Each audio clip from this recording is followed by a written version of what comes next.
47-ാമത്തെ ശ്ലോകം തുടങ്ങുന്നത് ഇങ്ങനെയാണ്. അനിർവിണ്ണസ്തവിഷ്ട അഭൂർധർമ്മയൂപോ മഹാമഖ നക്ഷത്രനേമിർ നക്ഷത്രി ക്ഷമ സമീഹന. ഇതിൻ്റെ അർത്ഥം ഇങ്ങനെയാണ്.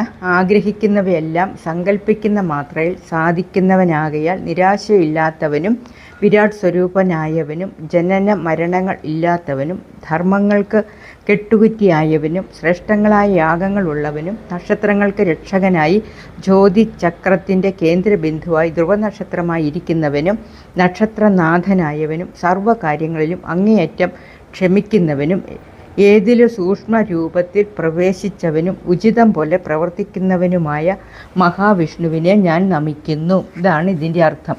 എല്ലാവരും ഇത് മനസ്സിലാക്കി ജപിക്കുക. എന്നും ഇത് ജപിക്കാൻ നിങ്ങൾ മറക്കരുത്. നിങ്ങൾക്ക് അതുകൊണ്ട് ഒരുപാട് ഗുണങ്ങൾ ഉണ്ടാകുന്നതാണ്. എല്ലാവർക്കും നമസ്കാരം.